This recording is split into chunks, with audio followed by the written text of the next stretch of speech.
अस्सलाम वालेकुम वरहमतुल्लाहि वबरकातुहू। प्यारे बुजुर्गों, दोस्तों और भाइयों बहनों, लीजिए आपकी साल भर की पीछे की छूटी हुई कहानी तालूत फिर से हम शुरू करने जा रहे हैं। वहीं पर से जो अभी तक कहानी आपने पढ़ी थी कि आरिफ वहाँ पकड़े गए थे, उनको जो है लाकअप में उसने इंस्पेक्टर ने बंद कर दिया था। तो लाकअप में उनको जो है हम शक्ल मिला। वो हम शक्ल आगे देखिए, उसके बाद की सुनिए। हाँ, वो 100% मेरा हम शक्ल। हालांकि दिन में कैदी लाकअप में नहीं था, इस वक्त कहाँ से आ गया। मैं उसे घूरता रहा। क्या सोच रहे हो दोस्त, उसने कहा। तो तुम कौन हो, मैंने परेशान लहजे में पूछा। तालूत, उसने जवाब दिया। मैं खामोशी से उसे घूरता रहा। वो हूबहू मेरा हमशक्ल था। बस यूं समझ लें जैसे आईना सामने रखा हूं। नींद आ रही है, उसने बदस्तूर उसी अंदाज में मुस्कुराते हुए कहा, और मैंने बादल नाख्वास्ता नफी में सर हिला दिया। तब फिर उठ कर बैठो यार, बातें करेंगे, उसने बेतकल्लुफी से कहा और कंबल उतार कर उठ बैठा। उसने मेरा कंबल भी खींच कर उतार दिया। मैं घबराए हुए अंदाज में उठ बैठा। दूसरे कैदी मजे से सो रहे थे और बाहर गार्ड के भारी कदमों की आवाज आ रही थी। मैंने भी उसी के अंदाज में दीवार से पुश्त लगाई और कंबल पैरों पर खींचकर बैठ गया। मेरे हवास अभी तक दुरुस्त नहीं हुए थे। तुम्हारा नाम आरिफ जमाल है, उसने कहा। हाँ, मगर तुम मुझे कैसे जानते हो, मैंने चौंक कर पूछा। वो फिर उसी अंदाज में मुस्कुराने लगा। यूं तो दुनिया में बहुत से रिश्ते होते हैं, बहन, भाई, दोस्त, वालिदैन, लेकिन हमारे तुम्हारे दरमियान एक अजीब रिश्ता कायम हो गया है। हम शक्ल होने का रिश्ता। कैसी अनोखी बात है कि हम दोनों की शक्लों में सरे मुंह फर्क नहीं, उसने मुस्कुराते हुए कहा। मेरी हैरत भी कम होती जा रही थी और अब मैं उसकी बातों में दिलचस्पी लेने लगा था। हाँ, ये तो दुरुस्त है, हम कहीं भी होते एक दूसरे की तरफ मुतवज्जा हुए बगैर नहीं रह सकते थे, मैंने जवाब दिया। ये मुशाबहत इस हद तक है कि खुद मेरे वालिदैन तुम्हारे बारे में धोखा खा गए। और उसके इन अल्फाज पर मैं ताज्जुब से उछल पड़ा। मेरे जहन में फुलझड़ियां सी छूटने लगीं और मैं नए सिरे से उसका जायजा लेने लगा। कहीं ये वो तो नहीं जिसके धोखे में मुझे ट्रेन से अगवा किया गया था। मैं ताज्जुब खेज निगाहों से उसे देखने लगा और वो शायद मेरे दिल की बात समझ गया। तुम्हारा ख्याल दुरुस्त है मेरे दोस्त। मुझे उसी दिन इत्तला मिल गई थी जब तुम्हें मेरे धोखे में ले जाया गया था। ओह, मगर मगर, मैंने शदीद हैरत से हकलाते हुए कहा। सब कुछ बता दूंगा यार, उसने बुरा सा मुंह बनाते हुए कहा और फिर सोचने लगा। मैं खामोशी से उसकी शक्ल देख रहा था। मुझे सब कुछ याद आ रहा था। उसने अपना नाम तालूत बताया था, जबकि वहां उसे यूसुफ इब्रान के नाम से याद किया गया था। वो तालूत भी बजाते खुद अजीब नाम था, लेकिन उस वक्त मेरी जहनी कैफियत ऐसी हो रही थी कि इस नाम के अजीब होने पर गौर न कर सका। यूं समझ लो, उसने एक गहरी सांस लेते हुए कहा, कि मैं वहां के हालात से बेखबर नहीं रहता। बात यह नहीं है कि मुझे अपने वालिदैन से मोहब्बत नहीं है, सिर्फ जिद की बात है। भला उन्हें मेरी तफरीहात पर एतराज क्यों है। तुम खुद गौर करो, तुम एक जवान आदमी हो, खुद मुख्तार हो। अब चंद पुराने ख्यालात के बुजुर्ग तुम्हारे ऊपर पाबंदियां लगाने लगें तो तुम कैसे बर्दाश्त कर सकोगे। मैंने बेहतर यही समझा कि खामोशी से वहां से निकल आऊं, और यही किया। अब वो मुझे तलाश कर रहे हैं, लेकिन वो परेशान नहीं हैं। अगर वो परेशान होते तो मुझे वालिदैन की मोहब्बत की वजह से वापस जाना पड़ता, लेकिन वहाँ मेरे आदमी मौजूद हैं और उन्होंने ही मुझे तुम्हारे बारे में इत्तला दी थी। उन्होंने कहा था शाह के हरकारे किसी ऐसे आदमी को पकड़ लाए हैं जो मेरा हमशक्ल है। मुझे बड़ी हैरत हुई। बहरहाल मैं खुश था कि उन्हें मेरा नेमुल बदल मिल गया। मगर मालूम होता है तुम भी मेरी तरह सिरफिरे हो। अरे यार, ऐश करते हैं, मेरी जगह रहते हैं। बहरहाल वो दुनिया तुम्हारे लिए अजीब होगी। हाँ, मैंने एक गहरी सांस ली। मुझे शहना याद आ गई थी। बहर सूरत मेरे दोस्त मुझे पल पल की इत्तला देते रहे। उन्होंने मुझे बताया तुम बेहद नेक इंसान हो और तुमने साफ कह दिया कि तुम वो नहीं हो जो वो समझ रहे हैं। मुझे बड़ी मायूसी हुई। फिर मुझे इत्तला मिली कि तुम्हें वहां से निकाल दिया गया है। तब मुझे दुख हुआ। मैंने अपने आदमियों से तुम्हारे बारे में मालूम किया और वह तुम्हें तलाश करने लगे। फिर आज मुझे इत्तला मिली कि तुम यहाँ हो तो मैं तुमसे मुलाकात करने चला आया। जाहिर है मुझे तुमसे दिलचस्पी है, क्योंकि तुम मेरे हमशक्ल हो। मैं अब भी मुताजिब निगाहों से उसे देख रहा था। वो खामोश होकर कुछ सोचने लगा। फिर मैंने कहा, मगर दोस्त, वहां तो तुम्हारा नाम यूसुफ इब्रान लिया गया था। हाँ, उन लोगों ने मेरा यही नाम रखा है, लेकिन मुझे इस नाम से नफरत हो गई है। जैसा शकील नाम वैसी ही शकील जिंदगी, पाबंदियों में घिरी हुई। अब मैंने अपना नाम तालूत रख लिया है। ये नाम मुझे बचपन से पसंद है। तालूत मेरा दोस्त था जिसका मेरे बचपन में इंतकाल हो गया। उसने एक गहरी सांस लेकर कहा। मेरे जहन से हैरत की धुंध छटती जा रही थी। अब मैं सामने बैठे हुए नौजवान में दिलचस्पी ले रहा था। تھوڑی دیر کے لیے میرے دل کی پریشانیاں دور ہو گئی تھیں۔ وہ پر اسرار دنیا میرے حواس پر ابھر آئی تھی، جس میں میں نے بڑے رنگین، بڑے عجیب لمحات گزارے تھے۔ میں اس دنیا کے بارے میں جاننے کا خواہش مند تھا۔ چند لمحات کی خاموشی کے بعد میں نے کہا، اس عجیب ماحول اور عجیب جگہ پر تم سے ملاقات کر کے خوشی ہوئی میرے دوست۔ میں ایک عام سا انسان ہوں۔ تمہاری دنیا نے حیرت کے چند نقوش میرے ذہن پر چھوڑے ہیں۔ میں تمہاری دنیا کے بارے میں کچھ جاننے کا خواہش مند ہوں۔ کیا تم میری یہ خواہش پوری کر دو گے؟ جب ہم دوست بن ہی گئے ہیں اور یہ عجیب اتفاق ہمیں ایک دوسرے کے اس قدر قریب لے آیا ہے، تو پھر ایک دوسرے کے خواہشات کی تکمیل ہم پر فرض ہو جاتی ہے۔ کیا خیال ہے؟ بے شک، میں نے گردن ہلائی۔ میں تمہارے ہر سوال کا جواب دوں گا تاکہ ہمارا تعارف مکمل ہو جائے، اور پھر میں بھی تم سے تمہارے اور تمہاری دنیا کے بارے میں سوالات کروں گا۔ مجھے تمہارے سوالات کے جواب دے کر خوشی ہوگی۔ ہاں، تو تم کیا پوچھنا چاہتے ہو؟ کیا تم شہزادے ہو؟ ہاں، اپنی ریاست کے حکمران کا بیٹا ہوں۔ تمہاری ریاست کا نام کیا ہے؟ اسے ساسستان کے نام سے جانا جاتا ہے۔ ساسستان، میں نے اس عجیب نام کو دہراتے ہوئے کہا۔ ہاں، مگر یہ نام میرے لیے اجنبی ہے، شاید نقشے پر بھی اس کا وجود نہیں ہے۔ ہاں، کیونکہ اس کا تعلق دنیا کے نقشے سے نہیں ہے۔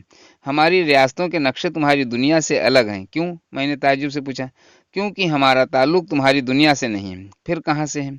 بڑے بھولے ہو یار، ہم تم سے جدا ہیں۔ یوں سمجھ لو تمہارا خمیر مٹی سے اٹھا اور ہم آگ سے بنے ہوئے۔ جن، میں نے خوف سے اچھلتے ہوئے کہا۔ ہاں ہاں جن، مگر حواس قائم رکھو، ہم آدم خور نہیں ہوتے، تمہاری طرح کی مخلوق ہیں، تم سے قدر مختلف ہیں۔ اور بس، اس نے جواب دیا۔ میں پھٹی پھٹی آنکھوں سے اسے دیکھ رہا تھا۔ منہ بند کر لو ورنہ اچھا نہ ہوگا، اس نے جھلائے ہوئے انداز میں کہا، اور میں نے جلدی سے اپنا حیرت سے کھلا ہوا منہ بند کر لیا۔ میں کہہ چکا ہوں کہ میں تمہارا دوست ہوں، اور دوست صرف دوست ہوتے ہیں، ان پر شک کرنا دوستی کی توہین ہے۔ تو شہنا پریزاد تھی، میں نے بڑبڑاتے ہوئے کہا، اور وہ چونک پڑا۔ شہنا؟ اوہ! اس کے ہونٹوں پر مسکراہٹ پھیل گئی، اور پھر وہ معنی خیز انداز میں میری طرف دیکھتے، بھلا کیسی تھی؟ سچ سچ بتانا، جھوٹ نہیں چلے گا۔ بہت دلکش، بے حد حسین۔ بات بن چکی ہے، اس نے میری آنکھوں میں جھانکتے ہوئے پوچھا۔ ناراض تو نہ ہو گئے؟ سوال ہی نہیں پیدا ہوتا یار۔ اور پھر وہ لونڈیا تو مجھے ایک آنکھ نہیں بھاتی۔ چلو اچھا ہوا میں نہ صحیح، میرا ہم شکل صحیح۔ اس کی آرزو تو پوری ہو گئی۔ مگر سچ بتانا، کیا وہ تمہاری دنیا کی لڑکیوں کے مقابلے میں تھیں؟ ان سے کہیں زیادہ حسین، کہیں زیادہ دلکش؟ بکواس، میں نہیں مانتا، اس نے برا سا منہ بناتے ہوئے کہا۔ میں نے اس کی بات کا کوئی جواب نہیں دیا، اور وہ تمام واقعات میری نگاہوں میں گھوم رہے تھے۔ میں اسے اپنی دنیا کی کوئی ریاست سمجھتا تھا، مگر وہ جنوں کی گڑھی تھی جہاں میں نے وہ دلکش لمحات گزارے تھے۔ وہاں کا پورا ماحول پراسرار تھا، لیکن اس وقت میں نے تصور بھی نہیں کیا تھا کہ میں کن لوگوں میں ہوں، اور یہ اچھا ہی ہوا کہ مجھے وہاں سے نکال دیا گیا، ورنہ حقیقت معلوم ہونے پر میرا تو ہارٹ فیل ہی ہو جاتا۔ اصل میں بات یہ ہے دوست، میرا نام یوسف عبران ہے، اپنی ریاست کے حکمران کا بیٹا ہوں، ہونے والا حکمران، مگر مجھے اپنی دنیا ایک آنکھ نہیں بھاتی۔ میں نے تمہاری دنیا کے دلکش نظارے دیکھے، یہ گہما گہمی سے بھرپور ہے، یہاں زندگی رقص کرتی ہے، ہنگامے ہوتے ہیں، اور مجھے ہنگامے بہت پسند ہیں۔ اس کے برعکس میری دنیا میں جہاں اطاعت ہی اطاعت ہے، نیکیاں ہی نیکیاں ہیں، ایک جمود طاری ہے۔ اس دنیا پر ایک لگی بندھی زندگی، ہنگامے نہیں، ہر چیز کا حصول آسان ہے، ایک نگاہ اٹھا دو ہر چیز حاضر، نہ کوئی تگ و دو نہ جد و جہد، بھلا وہ بھی کوئی زندگی ہے؟ میں تمہاری دلکش دنیا کا ہمیشہ سے دل دادا تھا۔ کئی بار میں نے اس دنیا میں آنے کی اجازت مانگی، لیکن نہ ملی، تب میں ایک رات خاموشی سے فرار ہو گیا۔ میں تمہاری دنیا دیکھنا چاہتا ہوں، اس کی دلچسپیوں سے لطف اندوز ہونا چاہتا ہوں۔ یہاں انوکھا پن ہے، نت نئے لوگ ہیں، سرکش، باغی، خونخوار، مقابلے پر آنے والے، ان لوگوں کے درمیان زندگی بہت حسین ہے۔ مجھے اپنی دنیا سے آئے ہوئے صرف چند روز ہوئے ہیں، میں یہاں سے ناواقف ہوں۔ ابھی تک میں نے صرف خود کو پوشیدہ رکھنے کی جدوجہد کی ہے۔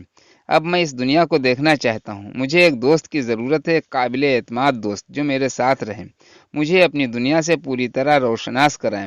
اور ہی وہ شرمائے ہوئے انداز میں ہنسا۔ میں یہاں لڑکیوں سے عشق کرنا چاہتا ہوں، یہ ہے میری زندگی کی تفصیل۔ بس اس کے بارے میں مزید سوالات نہیں کرو گے، کیونکہ وہ سب فضول ہوں گے۔ کافی ہے، میں نے ایک گہری سانس لیتے ہوئے کہا۔ اصل میں دوست، یہ فطرت کی بے چینی، تبدیلی کی خواہش انسانی فطرت کا جزو ہے۔ زندگی تحریک کا نام ہے۔ میں تم سے متفق ہوں، مجھے تمہاری دنیا پسند آئی تھی۔ میرے لیے دنیا دکھ کی گھڑی ہے جو تمہارے لیے دلکش ہے۔ بہرحال مجھے خوشی ہے کہ مجھے تم جیسا دوست مل گیا۔ मैं भी खुश हूँ, अब तुम मुझे अपने बारे में बताओ, उसने कहा। तुम मेरे नाम से वाकिफ हो, पूरी दुनिया में तन्हा हूँ, इस दुनिया की औरत की बेवफाई का शिकार हूँ। मैंने जरीना, अंजला, हशमत सेठ और अपनी अब तक की जिंदगी के मुख्तसर वाकयात उसे सुनाए। वो पूरी दिलचस्पी से मेरी कहानी सुन रहा था और उसकी आंखों में एक पुरस्कार चमक रक्सा थी। मैं अपनी कहानी सुनाकर खामोश हो गया। बेहद दिलकश, बेहद हसीन, जिंदगी से भरपूर।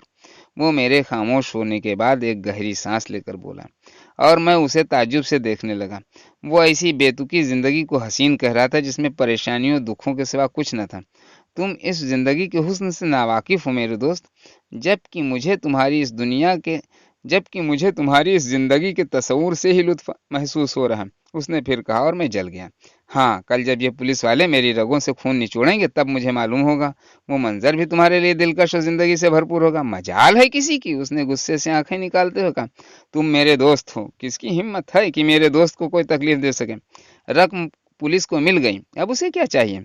अगर तुम्हारी रियासत का यही कानून है तो काश मैं उसी रियासत में पैदा होता, मैंने कहा। जाने दो यार, ये तुम्हारा कुछ नहीं बिगाड़ सकेंगे, मेरा वादा है। हाँ, ये बताओ, क्या तुम भी मेरी दोस्ती कबूल कर लोगे? क्या तुम मुझे अपनी दुनिया की सैर कराओगे? मैं जेल की सैर करने जा रहा हूँ, वहां से अगर जिंदा बच सका तो फिर वादा करता हूँ कि तुम्हारे साथ जहाँ कहोगे चलूंगा। अगर तुम सिरे से जेल में न जाओ तो? अब ये मुमकिन नहीं है, मैं रकम के साथ पकड़ा गया हूँ। फिर वही, वो पेशानी पर हाथ मार कर बोला। क्या तुम चाहते हो कि मैं तुम्हें गिरफ्तार करने वालों को तुम्हारे सामने लाकर मुर्गा बना दूं? अगर तुम ये कर सकते हो तो फिर यहाँ से निकलने की कोई तरकीब ही करो, मैंने कहा। कमाल है, मेरे लिए कोई कौन सी बड़ी बात है, मैं जिस तरह यहाँ आया हूँ निकल भी सकता हूँ। और मैं चौंक पड़ा। हाँ, ये तो दुरुस्ती है, मैंने सोचा दिन में वो नहीं था लेकिन अब रात में पूरे असरार तौर पर यहाँ मौजूद है। मेरे चेहरे पर सुर्खी आ गई। तो क्या तुम मुझे यहाँ से निकाल सकते हो? क्यों नहीं, अभी इसी वक्त। मगर यहाँ से कहाँ चलोगे, अब तो रात हो चुकी। किसी होटल में, किसी भी उम्दा सी जगह, मैंने उम्मीद भरे लहजे में कहा। हाँ, ये ठीक है, वैसे जगह भी बुरी नहीं, यहाँ नयापन है, कुछ अनोखी सी जगह। फजूल बातें मत करो यार, मेरी जान पर बनी हो और तुम। अच्छा अच्छा, नाराज मत हो, उठो, उसने कहा। ताला लगा हुआ भाई, मैंने लाकअप के दरवाजे की तरफ इशारा करके कहा। मुमकिन है तुम इन सलाखों से गुजर सको, लेकिन मेरे लिए मुमकिन नहीं। सब कुछ मुमकिन हो जाएगा, उसने कहा।